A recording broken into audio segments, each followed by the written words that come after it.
Suppose we have a viewer and they're thinking, I might want to play an instrument. How do you pick an instrument that you might want to play? It sounds complicated, but it isn't. It's actually quite simple.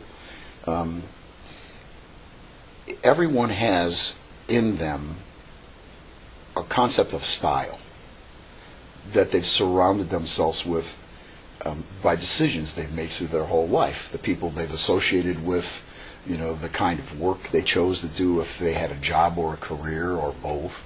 They've made decisions, and those decisions subconsciously were influenced by the art around them, whether they accept that or not. And inside of them, they have this idea that, well, that sounds good, or I like that sound, or there's something about that sound that I'd like to know more about. So I just help them match up the sound that they like to the instrument that produces it. What do you like about the instrument? I like it so much because it's a unique instrument. I love the sound. The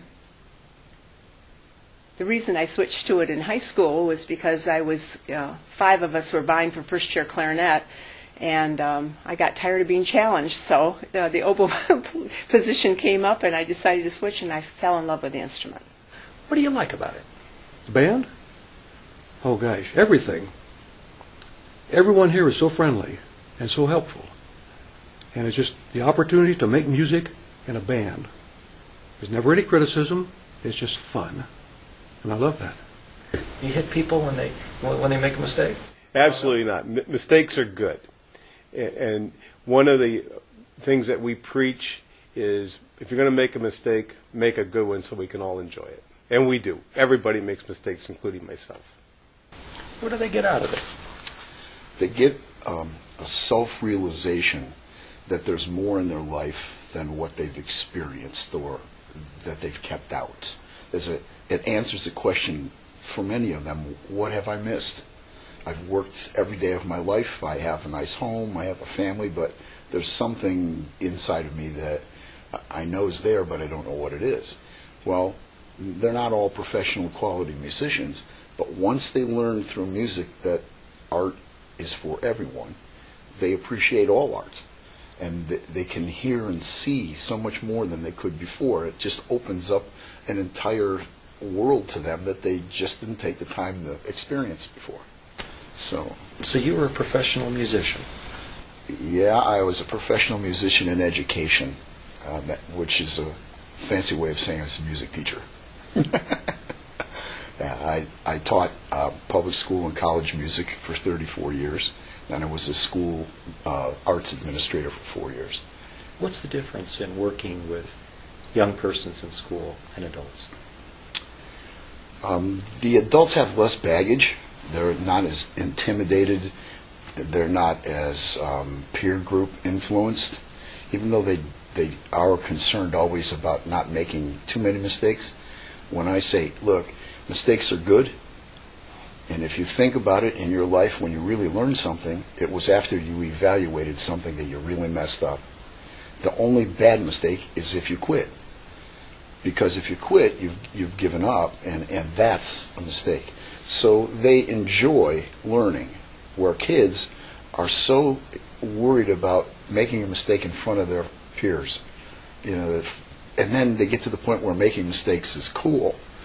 And so they make mistakes on purpose just to be accepted.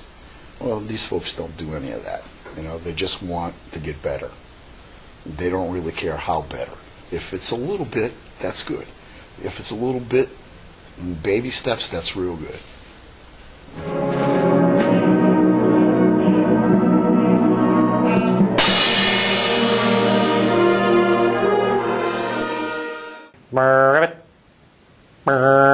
Art quest. That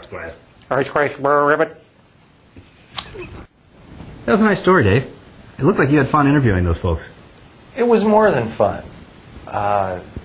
When somebody's talking with you about their enjoyment of music and their enjoyment of their musical instrument, you can really see the happiness it brings to them, and it's available to everybody at any age. And that's the great part of the story. It was fun to see them with such passion about it. You know, you think of older folks who are retiring and just sort of sitting at home and quietly reading the paper. This is something they absolutely love and couldn't get enough of. Have you picked your instrument? I used to play trumpet when I was a kid. Looking at that, I almost want to go back and see if I can bring back my inner Miles Davis. I want to play them all. Yeah, the saxophone is one I love to listen to. It's probably a long time commitment for me. Well, that's a wrap on our show. It is. Arts Quest. We are on a quest for the best arts in Northeastern Ohio, and we thank you for coming along. I'm Todd B. Dave Kettlewell. We'll see you next time on Arts Quest. Arts Quest. Arts Quest would like to thank the Bang & Clatter Theater Company, with 2 locations in Cleveland and Akron, Ohio. The Akron Art Museum for hosting internationally known photographer Pedro Mayer, and New Horizons Band of Cuyahoga Falls. We're on a quest to bring the arts home to you.